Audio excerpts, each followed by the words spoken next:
सारे टूल्स हैं, बट आप क्या ध्यान लगे हो? Introduction, body, conclusion, conceptual understanding को मिस कर जा रहे हो, कंटेंट को मिस कर जा रहे हो, केवल फोकस कर रहे हो प्रेजेंटेशन पर। आपके कंटेंट को एनरिच करना, वैल्यू ऐड करना, क्वालिटी लाना, जो नॉर्मल आंसर है उसको एक अच्छे आंसर के तौर पर पेश करना और अच्छे उदाहरण के तौर पर। सिविल सर्विस एग्जामिनेशन के लिए मेंस वह सिलेक्शन का रास्ता तय करता है, और इस मेंस में जो है सबसे इंपॉर्टेंट है आपका लिखना, आंसर राइटिंग। तो यहाँ ध्यान रखना है, यहाँ पर इंपॉर्टेंट चीज जो है वो क्या है? वह इंपॉर्टेंट चीज जो यहाँ पर है वो है आंसर राइटिंग, केवल राइटिंग नहीं। और इस आंसर राइटिंग में यह इंपॉर्टेंट नहीं है, इंपॉर्टेंट है यह इंपॉर्टेंट है, अर्थात आपको जो क्वेश्चन सप्लाई किया गया है उस क्वेश्चन के अकॉर्डिंग लिखना है, प्लस इस क्वेश्चन में जो लिखना है उसमें आपको अच्छा कंटेंट देना है, इसमें आपको आंसर में अपने आर्गुमेंट देना है। आर्गुमेंट देना है अर्थात आपको केवल और केवल कंटेंट से इंफॉर्म नहीं करना है, अपितु तो आपको आपके आर्गुमेंट्स के द्वारा एग्जामिनर को परसुएड करना है। और इस परसुएशन में आपको जो है डाटा, फैक्ट्स या केस स्टडीज के थ्रू अपने आप को क्या करना है? प्रूव भी करना है। यह जो है वह एक है आंसर राइटिंग। बट इस आंसर राइटिंग में जब यह बहुत ज्यादा अभी कैंडिडेट्स के मध्य फेल रहा है कि आंसर राइटिंग करनी है, तो मैक्सिमम फोकस बस केवल और केवल राइटिंग पर चला गया है, गौण हो गया है आपका आंसर राइटिंग। बट यहां पर यह ध्यान रखना है कि हमें इस कंटेक्स्ट में, इस संदर्भ में उत्तर लेखन को विकसित करना है, केवल लेखन को विकसित नहीं करना है। जहां पर उत्तर लेखन का मतलब इंट्रोडक्शन, बॉडी पार्ट्स व कंक्लूजन नहीं है, यहां पर उसका आंसर देने के लिए हमारी कंसेप्चुअल क्लैरिटी, कंटेंट की क्लैरिटी वह होनी चाहिए, और उसके साथ जो है आपका प्रेजेंटेशन, डायग्राम, फैक्ट्स इटीसी चलेंगे। तो इसी पर आज हम डिस्कशन करते हैं कि आंसर राइटिंग क्या है, ये आंसर राइटिंग जो है कैसे इंपॉर्टेंट रोल अदा करती है हमारी रीडिंग में, ये कैसे रोल अदा करती है हमारी thinking, lateral thinking, deep thinking, vertical thinking, divergent thinking, इन सब में, और कैसे यह जो है यूटिलिटी बनाती है, जो भी हम पढ़ रहे हैं उसको कैसे एग्जाम में, उत्तर में हम यूज कर पाए, उसका उपयोग कर पाए और एक बेटर क्या है आंसर लिख पाए। तो आंसर राइटिंग में यह जो मैंने बातें बोली, इसमें यह याद रखना है, इससे ये निष्कर्ष भी निकलता है कि आंसर राइटिंग जो है वो एक केवल प्रोडक्ट नहीं है कि आपको उत्तर लिखना है, ये एक स्किल का पार्ट है जो धीरे धीरे इवॉल्व होती है, धीरे धीरे उससे आप अच्छा आंसर लिखना जो है स्टार्ट करते हो। अभी जब हमने आंसर राइटिंग को केवल और केवल राइटिंग जब मान लिया है, तो हम क्या करते हैं, क्वेश्चन हमें दिया गया है, रीड करते हैं और लिखना स्टार्ट कर देते हैं। जब ये करते हैं तो आंसर एक अनस्ट्रक्चर्ड और अनऑर्गेनाइज आता है और इसमें टाइम भी लगता है। इसी को मैं आपको समझाता हूं। रजत पाल 2020 जो अभी आईपीएस है असम कैडर में, जब सबसे पहले मेरे पास आए थे तो वो उत्तर तो लिख रहे थे, बट उत्तर उनका हैप्पीजार्ड था। उनकी पहली कॉपी मैं आपको दिखाता हूं, ये रजत का टेलीग्राम चैनल, ये उनकी पहली कॉपी। अब इस पहली कॉपी में पहला क्वेश्चन था, do you agree that it was nationalism that made imperialism impossible, give argument in support of your answer. अब यहां पर यह है कि क्या आप इस बात से सहमत है कि राष्ट्रवाद जो है उसने जो है संभव बनाया है किसको, इंपेरियलिज्म को। Do you agree with that, और इसके सपोर्ट में आप अपना जो है आंसर जो है दीजिए। अब यहां पर सिंपल इंपेरियलिज्म, उसकी डेफिनेशन, और ये केवल और केवल पैराग्राफ में जो है बस आंसर चलते ही जा रहा है। यहां पर कोई हेडिंग नहीं है, कोई क्लैरिटी नहीं है कि कैसे वो प्रेजेंट करना, बिकॉज बस आंसर लिखना है। और सेम जो है वह है अदर क्वेश्चन में भी, जैसे discuss any two literary document that shape the revolution in west in 18th and 19th century, why were they revolutionary? कोई दो डॉक्यूमेंट जो है बताइए जिसने वेस्ट में जो है लिटरल डॉक्यूमेंट जिसने 18th-19th सेंचुरी में जो है रिवोल्यूशन को शेप किया है, और क्या वास्तव में वो रिवोल्यूशन या रिवोल्यूशनरी थे? आपको वो आर्ग्यू करना है कि वो डॉक्यूमेंट वास्तव में क्या क्रांतिकारी थे, क्या रिवोल्यूशनरी थे क्या, और वो दो डॉक्यूमेंट कौन से हैं? क्वेश्चन और सिंपल यहां पर जो है क्या वो रिवोल्यूशनरी थे क्या? सिंपल इस पहले पार्ट का तो आंसर इतनी जो है एम्फेसिस में दिया ही नहीं गया, और ये मोस्टली जो है एस्पिरेंट्स के साथ होता है, क्वेश्चन देखा और लिखना स्टार्ट कर दिया।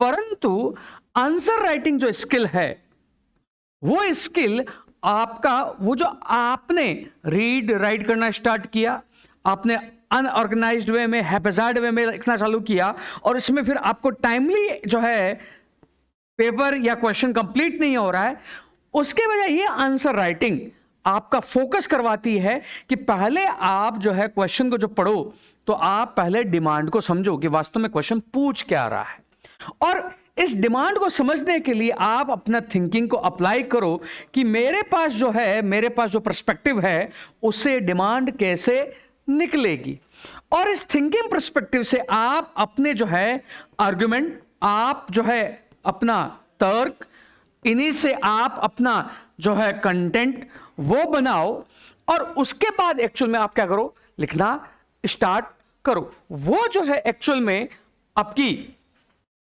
आंसर राइटिंग जो है उसकी कला होती है कि पहले रीड करो, फिगर आउट करो डिमांड क्या है, फिर इसमें फिगर आउट करो कि आप पॉइंट या कंटेंट क्या डालोगे, और फिर आपका जो है प्रेजेंटेशन माइंड मैप, और फिर उसके बाद क्या होता है, लिखना स्टार्ट। और ये जो इंप्रूवमेंट है वह आंसर राइटिंग करवाती है। इसलिए आपने टॉपर से सुना होगा, जब भी हमारे पास क्वेश्चन आ रहा है सबसे पहले हमें फोकस करना है कि हमें जो पूछा है वह लिखना है, हमें केवल इंफॉर्मेशन की डंपिंग नहीं करनी है, अर्थात जो आ रहा है वो नहीं लिखना। और यह जो है आंसर राइटिंग में सबसे चैलेंजिंग वर्क है।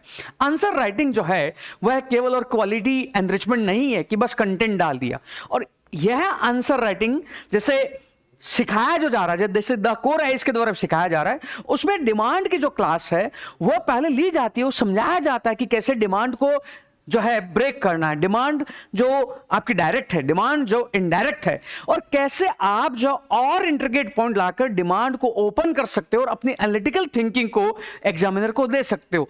उस वजह से आपको डिमांड को समझना है।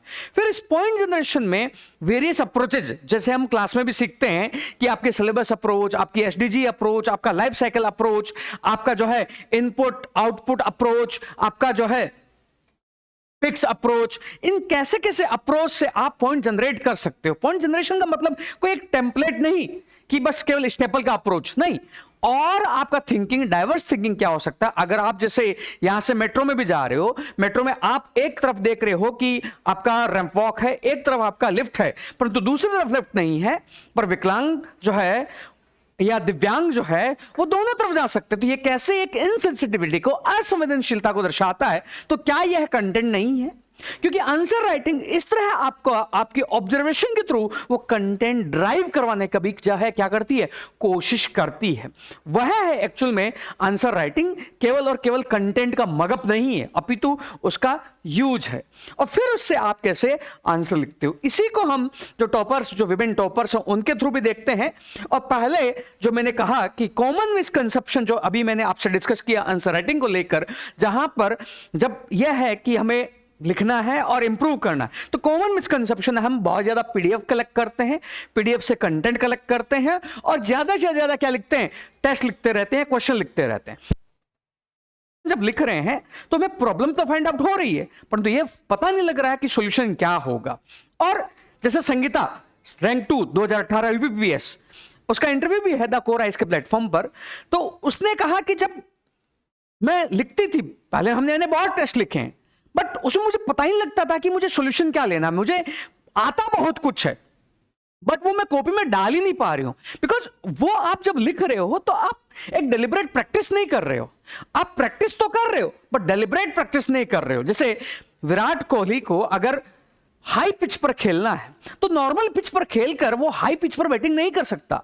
उस हाई पिच पर जब खेलेगा उससे कुछ गलतियां होगी तो कोच उसको क्या कहेगा, ये इंप्रूव करना है, इस तरह आपको करना है, तो उस तरह वो हाई पिच पर खेल पाएगा।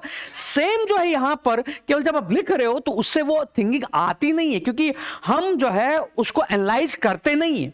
और इसी में जो है हम कलेक्शन पीडीएफ का करते रहते हैं, कंटेंट का कलेक्शन करते रहते हैं और उसी कंटेंट को मान लगते हैं कि इससे आंसर हो जाएगा। फॉर एग्जाम्पल, अब कंटेंट की अगर हम बात करें, जैसे अर्बनाइजेशन पर, अब यह अर्बनाइजेशन पर आपने करने के लिए क्या किया, सारे टॉपिक अर्बनाइजेशन के पढ़ लिए। अब जैसे आपके पास अर्बनाइजेशन है, अर्बन स्प्रॉल है, सब अर्बनाइजेशन है, काउंटर अर्बनाइजेशन, ये आपने सारे इकट्ठा कर लिए। अब आपको पता ही नहीं यूज कैसे होगा, तो ये कुछ काम के नहीं है। यस, ये आपके जो है जैसे द कोर के आंसर राइटिंग क्लासेस में भी इस तरह के वर्ड्स आपको करवाए जाते हैं, इस तरह के वर्ड का कलेक्शन करवाया जाता है, उस तरह के निमोनिक्स बनवाए जाते हैं, कलेक्शन ऑफ वर्ड्स होते हैं, वन पेजर नोट्स भी आपको दिए जाते हैं, वन पेजर नोट्स आपको बनवाना भी सिखाया जाता है। परंतु यहां पर केवल और केवल कंटेंट पीडीएफ कलेक्ट करना नहीं होता, आपके पास कंटेंट है, पीडीएफ है, आप कैसे वहां पर एक्सट्रैक्ट कर पाओ। अब जैसे ये कंटेंट एक्सट्रैक्ट किया हुआ है, बट इसके बाद का एक और स्टेप है लिखना, वह भी जो है हमें डेवलप करना होता है, वो यहां पर जो है इस तरह सिखाया जाता है। ये द कोर के एक स्टूडेंट की कॉपी है, नोट्स हैं, उन्होंने ये जो शब्द कलेक्ट किए हैं, अब ये शब्द कलेक्ट तो किए हैं, नॉर्मल व्यक्ति को शब्द देखने में अच्छा लगेगा, बट देखने के बाद जो नेक्स्ट स्टेप आती है यूज करना, वह जो प्रोसेस है वह है आंसर राइटिंग। आपको किस तरह क्वेश्चन आ रहा है, अर्बनाइजेशन में किस तरह का क्वेश्चन आएगा और किस तरह इन वर्ड्स की आप बम्बारमेंट करोगे। में केवल आप इंफॉर्मेशन डंपिंग नहीं करोगे, अभी तो उसका क्या करोगे, आप यूज करोगे, वह है आपका आंसर राइटिंग। तो आंसर राइटिंग में जो है फिर मिसकंसेप्शन है कि जब पीडीएफ कंटेंट कलेक्शन हो जाता है तो रैंडम आंसर आ रहे हैं। जैसे रजत का आपने एक आंसर देखा अभी, रजत पाल जो थर्ड अटेम्प्ट पे हमारे पास आया था, उसके बाद वो है इंप्रूवमेंट उसका किया गया है। फिर यहां पर जब हम कंटेंट और केवल लिख रहे हैं तो हम एक्सपेक्ट क्या करते हैं, रैंडम मेरा आंसर क्या हो जाएगा, इंप्रूव हो जाएगा, परंतु इसमें 4 या 5 अटेम्प्ट जाते रहते हैं और इसमें फिर करने को हम इंप्रूव क्या करते हैं, डायग्राम डाल देते हैं। अच्छा, इसमें लगता है कि हम कुछ वर्ड्स जो है निमोनिक्स बनाकर अच्छा डाल देते हैं, परंतु वो रैंडम आ रहा है, आर्ग्यूमेंट के साथ जस्टिफाई नहीं हो रहा है। तो इसके बाद क्या है, कंटेंट की डंपिंग, आंसर राइटिंग, और इसका एक विशेष साइकिल चलता रहता है और फिर अगेन टेस्ट पे टेस्ट, और ये सालों भर चलता रहता है। बट यह एक्चुअल में आंसर राइटिंग नहीं है। आंसर राइटिंग का जो एक्चुअल में पर्पज है, पहला क्वेश्चन देखा, क्वेश्चन की आपको मांग को समझना, इसको हम हिंदी माध्यम की टॉपर स्वाति जो है उसके आंसर से देखने की एक बार कोशिश करते हैं और समझते हैं कि वास्तव में ये कोर कैसे है क्वेश्चन का। ये स्वाति का क्वेश्चन है, प्रीवियस ईयर क्वेश्चन ही उन्होंने लिखा है, बिकॉज प्रीवियस ईयर क्वेश्चन जो है उसके आप बहुत क्लोज रहोगे, उसको बार बार एनालाइज करोगे, तभी आप अपने आंसर राइटिंग को इंप्रूव कर पाओगे, बिकॉज वही यूपीएससी की रिक्वायरमेंट है। बिकॉज आपको आंसर राइटिंग किसी कोचिंग, किसी टेस्ट सीरीज की नहीं करनी है, अभी तो आपको जो उत्तर लेखन या आर्गुमेंट जो सीखना वो यूपीएससी के अकॉर्डिंग सीखना, जो यूपीएससी मांग कर रहा है। जब यूपीएससी मांग क्लियरली अपने नोटिफिकेशन में कहता है कि इंटेलेक्चुअल कैपेबिलिटी चाहिए, तो वो इंटेलेक्चुअल कैपेबिलिटी, वो यूपीएससी रिक्वायरमेंट आपको तब पता होगा जब आप यूपीएससी के बहुत क्लोज रहेंगे। तो इसमें जैसे पहला क्वेश्चन दिया हुआ है, what does each of the following quotation means to you, निम्नलिखित से कौन सा जो है आपके कोटेशन, 3 कोटेशन दी हुई थी, उसमें से पहला क्वेश्चन है आपको क्या करने का अधिकार है और आपको क्या करना उचित है के बीच का अंतर को जानना ही नैतिकता है। What you have a right to do and what is your right to know the difference, that is morality. अब यहां पर अगर आप क्वेश्चन ही नहीं समझे तो आंसर नहीं हो सकता। यहां पर क्वेश्चन जो है, तो यहां इस क्वेश्चन में आपको वो खुद दे रहा है कि मोरलिटी क्या है। मोरलिटी का मतलब आपका क्या करने का आपका अधिकार, राइट टू डू, और क्या आपका अधिकार, इनका जो डिफरेंस है, इनका क्या है डिफरेंस जो है, वही आपका क्या है, मोरलिटी है। और ये आपको यहां पर प्रूव करना है। क्वेश्चन में एक सिंपल और सिंपल नैतिकता क्या है यह नहीं बताना है, अभी तो इन दोनों का डिफरेंस ही क्या है, मोरलिटी है। फॉर एग्जाम्पल आपका जो है जस्टिस है, न्याय है। बट इस न्याय में अगर फेयरनेस, निष्पक्षता नहीं है तो क्या है, वह नैतिकता नहीं हो सकती। अब इस तरह के आपको पॉइंट्स लाने होंगे। अगर आप वो क्वेश्चन ही नहीं समझे तो आंसर नहीं आ सकता। और इस तरह के पॉइंट्स केवल कंटेंट पढ़ने से नहीं हो सकते, आपको वो कंसेप्चुअल अंडरस्टैंडिंग लेनी होगी। अब इसका एग्जाम्पल आपको कहां से आएगा, न्यूज़पेपर में आप वो कैसे ऑब्जर्व करेंगे वो देखना होगा। फॉर एग्जाम्पल, जजेस जो है अपने आप को रेक्यूज करते हैं, डॉक्ट्रिन ऑफ रेक्यूजल, वो इसका क्या है, बेस्ट एग्जाम्पल है, क्योंकि एक्सपेक्टेशन है कि वहां फेयरनेस नहीं हो सकती। तो इस तरह आपको ये पॉइंट लाना होगा, इस तरह आपको वो क्वेश्चन की डिमांड को क्या है समझना होगा, तभी आपको मार्क्स मिलेंगे। जैसे स्वाति का ये आंसर, जहां हिंदी में पहले क्या लिखती है, पोर्टर स्टीवर्ट का तात्पर्य है कि अधिकार व कार्य की औचित्यता के बीच बारीक रेखा होती है और यही नैतिकता है। अब यहां वर्ड देखिए, औचित्यता। अब इस तरह के वर्ड्स आपको लिखने होंगे, इस तरह की लैंग्वेज आपकी बननी चाहिए। उदाहरण, आपको मनपसंद के गाने सुनने का अधिकार है, परंतु यदि अस्पताल में आप तेज आवाज में गाने सुनते हैं तो यह नैतिकता नहीं है। अब तुरंत यहां पर अब इस तरह के एग्जाम्पल जो हैं वो कंटेंट नहीं है, वो आपकी ऑब्जर्वेशन और आंसर राइटिंग काम, उस आपकी ऑब्जर्वेशन को, उस आपके आकलन को क्या करना है, विकसित करना है। और वो रीडिंग जो है आपकी, वो एक्टिव रीडिंग, वो आपकी उत्तर लेखन से क्या होती है, डेवलप होती है। और इसी में फिर आपका क्या है, अन्य जो है इसके अभिप्राय निकल सकते हैं। जैसे हार्म प्रिंसिपल में भी बताया गया है कि अपने अधिकारों का प्रयोग करते हुए दूसरों को हानि या परेशानी नहीं होनी चाहिए। अब इस कंटेक्स्ट में एपीजे अब्दुल कलाम और उनका उदाहरण याद दिया। अब ये इस तरह के आप उदाहरण पढ़ते हैं, पर उदाहरण को यूज कैसे करेंगे, तो आंसर राइटिंग का पहला काम है आपको डिमांड समझाना। डिमांड जो है वो डाइवर्स वे में वहां पर आपकी क्या हो सकती है, रिफ्लेक्ट हो सकती है। अब सिंपल, इसी डिमांड में हम देखें, ये शिप्रा यूपीपीसीएस में इस बार सिलेक्टेड है 2024 के बैच में। क्वेश्चन है, नैतिकता से आप क्या समझते हैं, हमें नैतिक क्यों होना चाहिए, what do you understand by morality and why should we. यहां पर डिमांड बहुत क्लियर है, नैतिकता क्या है और हमें नैतिक क्यों होना चाहिए। अब यह आंसर राइटिंग जो है उसमें आपको डिमांड तो समझ में आ गई, तो आंसर राइटिंग में डिमांड के बाद जो आंसर राइटिंग का दूसरा काम है आपके कंटेंट को एनरिच करना, वैल्यू ऐड करना, क्वालिटी लाना। जो नॉर्मल आंसर है उसको एक अच्छे आंसर के तौर पर पेश करना और अच्छे उदाहरण के तौर पर।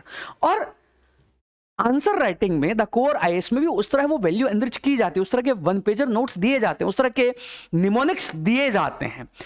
उदाहरण के तौर पर इस तरह के वर्ड्स लाइक प्रगति, राइज, स्वदेश दर्शन, या आपका सेतु, या आपका सबका साथ, सबका गांव, सबका विकास, इस तरह के वर्ड्स। तो ये इस तरह के वर्ड्स आप वहां पर कैसे डालोगे और आपको एनरिच कैसे करो, क्वालिटी एनरिच कैसे करोगे, उसी से आपको वहां क्या मिलेंगे, मार्क्स मिलेंगे। तो आंसर राइटिंग काम डिमांड है, आंसर राइटिंग काम आपका वो वैल्यू को एनरिच करना भी है, वैल्यू को क्या करना है, यूज करोगे कैसे, वह भी है।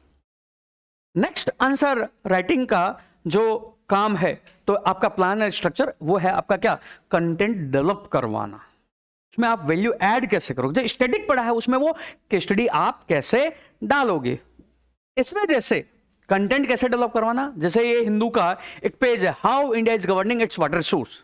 अब वाटर सोर्स एक थीमेटिक टॉपिक है जो पेपर 1 में भी है और 3 में भी है, और हमें जो है जो कंटेंट प्रिपेयर करना है वो थीमेटिक वाइज करना है, जहां थीम जो है वो रिपीट होनी चाहिए। अब जैसे यहां पर वाटर एज ए थीम है, अब ये वाटर एज ए थीम है, वह पेपर 1 में भी है, पेपर 3 में भी है, पेपर 2 में अगर सोशल जस्टिस में देखो तो वहां भी अप्लाई हो जाती है। तो कैसे जब वाटर रिसोर्स का क्वेश्चन आता है तो कैसे आप गवर्नेंस को वहां पर ऐड कर सकते हैं। जब वो आंसर राइटिंग स्किल नहीं है तो आप इसको कनेक्ट नहीं कर पाएंगे, वाटर रिसोर्स को आप केवल और केवल रिसोर्स की नजर से देखेंगे। अब यहां पर कोई एक केस स्टडी आ रही है, अच्छा वर्ड आ रहा है सर्कुलर वाटर इकोनॉमी, या आपका वर्ड आ रहा है वाटर एक्सपोर्ट, आप उसको छांट नहीं पाओगे। तो आंसर राइटिंग उस तरह आपका कंटेंट डेवलप करवाएगी। कंटेंट क्या करवाएगी, डेवलप करवा, क्योंकि ये कहने से नहीं होता है कि आपको कंटेंट डेवलप करना है या आपको हम कंटेंट दे देंगे। आंसर राइटिंग में वो आपकी क्षमता डेवलप करवाना, वो कैपेसिटी डेवलप करवाना, बिकॉज एज ए पेपर आपको इंडिपेंडेंट डिसीजन लेना है और उसका प्रोसेस यहीं से तैयारी करते समय ही स्टार्ट हो जाता है। तो वो आंसर राइटिंग जो है आपका क्वालिटी कंटेंट डेवलप करवाती है, आपको इंडिपेंडेंट बनाती है। और सेम जो है जैसे ये रेड होल से पर्यावरण को खतरा।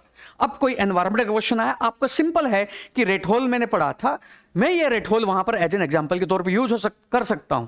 तो ये आपको तभी आएगा जब आपने आंसर राइटिंग जो है कर रहे हो, पता है कि इसको यूज करना मैं इस तरह सीख रहा हूं, तब आपको एक खबर याद आएगी और खबर को आप क्या कर पाओगे, यूज कर पाओगे। नेक्स्ट आंसर राइटिंग जो है आपका जो है जो लेटर ऑन पार्ट आता है कि आपको आंसर को इफेक्टिव वे में प्रेजेंट करना है, जहां पर ये आंसर की copy it's like your marriage proposal, जहां पर आप सामने नहीं हो उस प्रपोजल को जो है परसुएड करने के लिए, और आपका लेटर ही जो है परसुएड कर रहा है एग्जामिनर को जिसे मार्क्स देना है। वह एक आंसर राइटिंग का पार्ट है, परंतु मैक्सिमम लोगों ने केवल इस प्रेजेंटेशन को बहुत ज्यादा फोकस कर दिया है।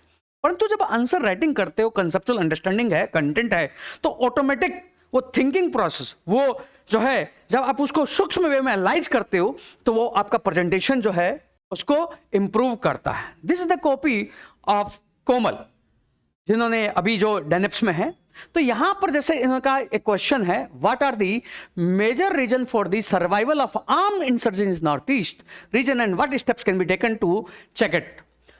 उत्तर पूर्व क्षेत्र में सशस्त्र विद्रोह के जीवित रहने के प्रमुख कारण क्या है और इसे रोकने के लिए क्या उपाय कर सकते हैं। अब सिंपल क्वेश्चन है, डिमांड सिंपल है, बट यहां पर जिस तरह प्रेजेंटेशन ये वर्ड दिया, reason for survival of insurgency, तो यहां पर हिस्टोरिकल रीजन क्या है, सोशल रीजन क्या है, इकोनॉमिक फैक्टर्स क्या है, तो यहां बेटर वे में देखो प्रेजेंट किया गया और फिर यहां पर एक तरह का डायग्राम भी जो है इंसर्ट कर दिया गया और फिर आपकी क्या है, ये आपका है क्या प्रेजेंटेशन। तो ये आपको जो है आंसर राइटिंग में क्या करना होता है, डेवलप करवाना होता है और वो धीरे धीरे डेवलप होता है। जैसे यहां पर भी आपको वो कंसेप्चुअल, वो थिंकिंग, वो लेटर्स सोचवाना सिखाया जाएगा और इसके बाद, क्योंकि कोमल भी आंसर राइटिंग के थ्रू ही इस प्रोसेस को सीखी है, she is from Miranda top most college से, बट उसको भी टाइम लगा है बिकॉज ये आंसर राइटिंग का जो पाथ है ये थोड़ा टफ लगता है, बट ये इजी भी है अगर वो राइट पाथ में हम क्या करें, उस थिंकिंग, उस डिमांड को समझे और उस अकॉर्डिंग क्या करें,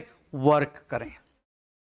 नेक्स्ट जो है ये जब हो जाता है तो यहीं से आपका क्या आता है, विद इन टाइम फ्रेम आपको लिखना, जहां 7 मिनट में आपको 150 वर्ड्स, 11 मिनट्स में 250 वर्ड्स। और यह जो है इस चीज की कंटिन्यूस प्रैक्टिस, इस चीज की कंटिन्यूस जो है आप जिसको इम्बाइब कर रहे हो, उसको अब्जॉर्ब कर ले रहे हो, वहीं से ये, और यही फिर आपका reflect, improve and repeat. Because जैसे मैंने अभी आपको कोमल का आंसर दिखाया है, और या जैसे ये देवांश का भी आंसर दिखा रहा हूं, 2 बार रैंक होल्डर है लगातार, 333 रैंक 2023, 228 रैंक 2024। अब इनका ये जो आंसर, जहां प्रेजेंटेशन भी अच्छा दिख रहा है आपको और यहां पर आपको उनके सपोर्टिव आर्गुमेंट्स भी दिख रहे होंगे, जहां आर्गुमेंट दे रहे हैं और इस तरह का तर्क दे रहे हैं, ये जो है केवल और केवल एक बार लिखने से नहीं है, उसका रिपीटेटिव जो उन्होंने यूज किया, रिपीटेटिव जो उन्होंने आंसर लिखे हैं उसके थ्रू आया है। और ये रिपीटिशन, जैसे इन्होंने ये जैसे कोमल के आंसर है, रिपीटेटिव वे में उन्होंने ये लिखे हैं, लगातार उन चीजों की क्या की है, प्रैक्टिस की, और उसके थ्रू ये क्या है हुआ है, डेवलप है। जैसे देवांश के आंसर, तो इन्होंने 100-200 आंसर लिखे हैं, उस थिंकिंग को ऑब्जर्व करने के बाद उसको क्या किया, इंप्लीमेंट किया, केवल लिखा नहीं है, केवल क्या है, लिखा नहीं किया, और उससे आपका आंसर राइटिंग का कोर क्या होता है, डेवलप होता है, और वो डेवलप करवाया भी जाता है। वो डेलिब्रेट आपकी क्या होती है, प्रैक्टिस होती है, और ये डेलिब्रेट प्रैक्टिस हम कई बार मिस कर जाते हैं। फॉर एग्जाम्पल मंकी, ये मेरे पास अभी 3-4 दिन पहले फॉरवर्ड हुआ था, बट ये आंसर राइटिंग में अप्लाई होता है, आपके पास सारे टूल्स हैं, बट आप क्या ध्यान लगे हो, introduction, body, conclusion, conceptual understanding को मिस कर जा रहे हो, कंटेंट को मिस कर जा रहे हो, केवल फोकस कर रहे हो प्रेजेंटेशन पर। बट आपके सामने है कि जैसे इस मछली को पानी में डाल जाएगा, कुछ जरूरत नहीं है, इसको अन्य उपकरण की जरूरत नहीं है। तो ऐसे ही आंसर राइटिंग में अगर वहां पर कंसेप्चुअल अंडरस्टैंडिंग है, आप डिमांड के अकॉर्डिंग लिख रहे हो, तो प्रेजेंटेशन, फॉर्मूलाज, वर्ड से सब सेकेंडरी है, वो केवल एक इंग्रेडिएंट है। मेन कोर जो है अगर आप उसको हिट करते हो तो यूपीएससी मार्क्स देता है। यूपीएससी मार्क्स देता है और 450 प्लस अचीव करना वहां आसान होता है। और जैसे पेपर 4 है, पेपर 4 में आपको वो इंग्रेडिएंट या कंसेप्चुअल अंडरस्टैंडिंग नहीं होगी, आप अगर इस पानी को मिस कर जा रहे हो मार्क्स नहीं मिलेंगे। इसलिए कई लोग 100 पर ही अटक जा रहे हैं। और इसलिए जिस पेपर 3 में जब वो इनोवेशन नहीं आ रहा, आप कितना भी जो वर्ड्स लिख के आ रहे हो, जो सबसे आसान पेपर है 1, 2 और 4 में, वहां पर मार्क्स जो है आ ही नहीं रहे हैं, एवरेज 80-90 चला जा रहा है। Because everyone is doing like this monkey, not जो है पुटिंग द आंसर और seeing the answer through this water, जो आंसर का क्या होगा, कोर होगा। वो उस तरह से आपको आंसर राइटिंग को देखना है। तो आंसर राइटिंग एक इवोल्यूशन है, ये एक केवल इवेल्युएशन नहीं है। आंसर राइटिंग धीरे धीरे आपका इंप्रूव होता है जो आप एफर्ट डालते हो। और आंसर राइटिंग आपको वो थिंकिंग थॉट प्रोसेस को इंप्रूव करता है, लेटरल वे में भी, वर्टिकल वे में भी, डाइवर्जेंट वे में भी। और वह आंसर राइटिंग आपके कंटेंट की रीडिंग को इंप्रूव करवाता है कि आप पढ़ते कैसे हो, आप चीजों को कॉम्प्रहेंड कैसे करते हो, आप चीजों को परसुएड कैसे करते हो। ये केवल और केवल मात्र एक इंफॉर्मेशन नहीं है। और इसी चीज को उत्तर लेखन में हमें डेवलप करना होता है। उसका नाम जो है वो है उत्तर प्लस लेखन। परंतु हमने इस उत्तर लेखन में उत्तर को हटा दिया है, फोकस कर दिया है किस पे, लेखन पर। हमें उत्तर लेखन को सीखना है, न केवल लेखन को सीखना है। लेखन तो हमारे पास ऑलरेडी है जब हमने 10th 12th और ग्रेजुएशन किया है। और इस उत्तर लेखन में हमें क्वालिटी एनरिच भी करना है, 1 पेजर नोट्स भी बनाने हैं, कीवर्ड्स को कलेक्ट भी करना है, अच्छे इंट्रोडक्शन भी लिखने हैं, अच्छे कंक्लूजन। जो एक सिनॉप्सिस पहले से हमारा कुछ कुछ का तैयार भी होगा, वो तैयार नहीं भी होगा। जहां पर रैंडम अगर क्वेश्चन आ रहा है तो रैंडम क्वेश्चन को भी हमें टेकल करना आना चाहिए। उसी पर हमें क्या करना है, ध्यान देना है, वह है उत्तर लेखन।